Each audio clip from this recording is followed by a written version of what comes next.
How does Oklahoma State look so far this year? They're really good. I think they do as good a job as anyone. I think they're very underrated as a staff, as a program. Kaylee Jensen, obviously, has got to be the most excited kid in America because every time she plays against us, she goes crazy. So she's got to be really excited this week. But I always joke about, you guys know I love baseball, and everyone talks about in baseball you got to be good up the middle. Well, they got a great fifth-year point guard. They got a great senior center and Mandy Coleman. So they have three really good players who've played and won at a high level. And then they've added some perimeter scoring. Their losses, they lost a close game to Tennessee, and they've lost some other, they lost a close game to Texas. So, they're a top 20 team. They deserve to be there. They're going to be a tough out in the NCAA tournament, and it's always a very tough game for us. And tomorrow night's not going to be any different. It's another ranked opponent on the road. What do you tell the team, especially as these games haven't gone in your favor? We've always kind of been this way, but I think especially maybe in the last 2 or 3 years, for us, it's about doing what we can control. I realize everyone outside of my office is consumed by winning and losing, and I understand that.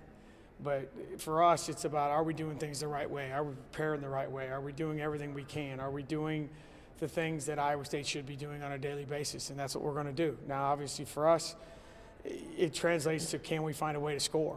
They're going to score. I mean, they're averaging, I think, 84 a game, and they play at a really fast pace. And lately that has not been a good combination for us, obviously. So we're going to have to try and slow them down a little bit. But at the end of the day, for us, it's a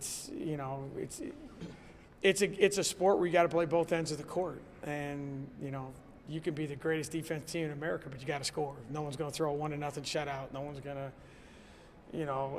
It just doesn't work that way. So until we can get some flow and some shot making, we're going to continue to struggle. But our kids are working at it, and we're going to find a way every game to try and put a plan together to give us a chance to win. And hopefully that's the same thing that we'll do tomorrow night. In the past you mentioned a lot of things Fred has done with kind of the current situation that Steve's kind of going through. It's almost like you guys are kind of on the same path or journey a little bit. How much do you guys kind of, talk about that, or maybe look to each other for guidance a little bit? Steve and I are taking turns taking sharp objects out of our desk, I think. And, we kind of walk back and forth through the theater room, take care of each other. And it's just the nature of the business. And I think, the coaches that I've dealt with here, I've been very lucky. I've been here too long, but I'm on 6 men's basketball coaches now, and they've all been really, really good to me, to our program. And Steve is just there isn't a better human being than Steve, and he cares a lot. But you talk a lot. And I was texting with Fred last night after their game, and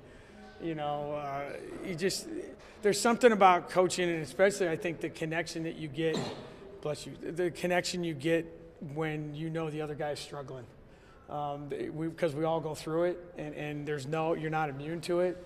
Maybe Gino is immune to it, and Belichick and Nick Saban. But other than that, I don't think anyone's immune to it. So I do. I think you have empathy for it, and I think you have empathy for their families and friends. And we live in a different world now with the way social media is and all that kind of stuff. So you talk a lot about it, and what did they see? You're just trying to help each other out and get through it, because you're all trying to do what's best for your kids. But you understand that we, especially Steve and I, we coach at the best place in the country as far as our fans. I mean, our fans there's no place like this ever. And when you go on the road, the one thing you come away from it is you get a greater feeling how lucky it is to play and coach at Hilton Coliseum and to have the fans that we have. And we'll see it tomorrow night, and then we'll see it again on Saturday when we go to Texas, and then come home Tuesday. And so I think you always have that sense of urgency and pride, and really you want to do everything you can to make sure that your fans get what they deserve. And so I think that's the common theme that we always have, and the common stuff of dealing with 18 to 22-year-olds, which I can't share on publicly sometimes, but it is what it is. But I've been really lucky that I've been able to walk across the hall for 23 years and talk to some really good people, let alone basketball coaches.